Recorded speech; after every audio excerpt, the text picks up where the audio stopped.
फिर हम तकरीरों में आप दाद वसूल करने आए। मैं तो हाथ जोड़ने आया हूं इन बहनों बेटियों से, खुदा की कसम आए तो वो तुम्हारे मोबाइल जिसमें जिन्होंने तुम्हें इस मजहबी तर्ज से जुदा कर दिया। पकड़ लो कुरान, अल्लाह सब देख रहा है। और रात में मोबाइल पे बात करते हुए औरत को भी देख रहा है, और वो रात में कुरान की अपने मोबाइल की स्क्रीन पर कुरान की तिलावत करने वाले इस मेले में आके जो लड़कियों को देख रहा है उसकी उसमें भी नजर है, और जो इस मेले में आके हुजूर की मोहब्बत में रो रहा है उसमें भी नजर।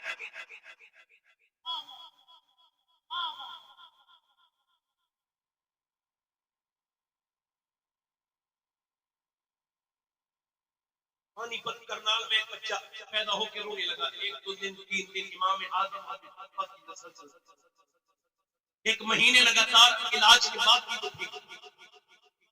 1 महीने के बाद हज़रत फखरुद्दीन बहाउद्दीन तकलिया मुल्तानी के दामाद गुजर के जा रहे थे। अपने मुरीदों से बोले बच्चे की रोने की आवाज आ रही है कि हुजूर आ रही है, और मैं रो नहीं रहा है, अल्लाह को याद कर रहा है। अल्लाह का वली है हुजूर, ये इतना छोटा बच्चा, हाँ मादर ना चली। कैसे कहते हो कि खाता हूं, दरवाजे पे जाके बोले कोई है? जी मेरा बेटा है। आपको मुबारक, आपका बेटा अल्लाह का वली है। दिमाग तो ठीक है, न सोया न सोने दिया, 1 महीने से परेशान। अब इसको वली कह रहे हैं। लेकिन उसको बुरा ना कहूं, मेरी गोद में बच्चे को गोद में ला के दे दिया अल्लाह के वली। 1 साल में कुछ पड़ गया, कुछ पड़ा बच्चा।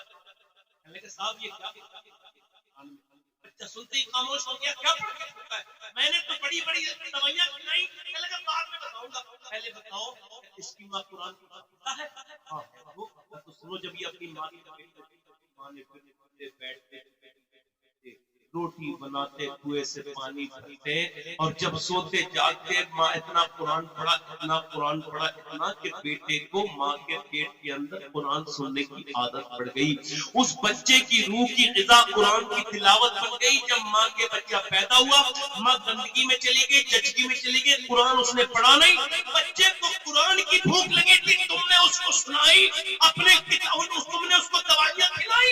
मैंने उसकी एक कान में एक आयत पढ़ी कुरान की, दूसरी में दूसरी पढ़ी, बच्चा खामोश हो गया। उसी बच्चे का नाम शरफुद्दीन अली शाह कलंदर पानीपती है। बाजारों में घूमने वालियों के अच्छे बच्चे पैदा नहीं हुए, थालियां पकड़ने वालों के यहाँ पे अच्छे बच्चे पैदा नहीं होंगे, बेनमाजियों के घर नमाजी बच्चे पैदा नहीं होंगे।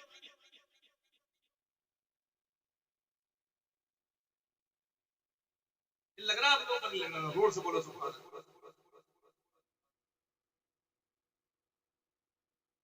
खैर मुक़द्दम हिंदुस्तान में एक चौधरी थे, उनकी 2 बीवियां, उनका नाम था बादशाह। 1000 बीघा जमीन, 100 नौकर, बड़े नाम वाला आदमी। 2 बीवियां तो थी, उसने तीसरी बीवी, कभी कभी बीवी ठीक नहीं मिल जाती, इसको तीसरी ठीक नहीं। ये बात क्यों कह रहा हूँ?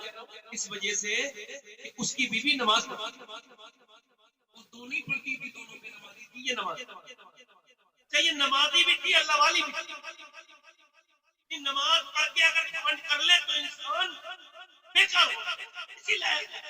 और इंसान अगर नमाज पढ़ के आजिज़ी पैदा हो जाए तो समझो उसकी नमाज कबूल हो। नाक न लगे तो नमाज नहीं। ये गलत है। नाक का क्या मतलब है? जब पेशानी और उलमा कहते नहीं नहीं,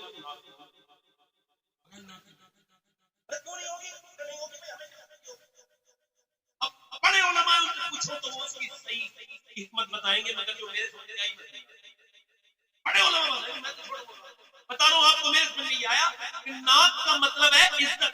किसी की नाक कटी भी नहीं होती, फिर भी कहते फला की नाक, फला ने नाक कटा दी। किसी की नाक बहुत बड़ी भी नहीं होती, फिर भी कहते बड़ी नाक वाला है। इसका मतलब है नाक है इज्जत की अलामत। जब तक सजदे में लगेगी नहीं, नमाज होगी नहीं। इसका मतलब ये जब तक घमंड होगा तब तक नमाज हो नहीं सकती, जब तक घमंड को रगड़ेगा नहीं नमाज होगी।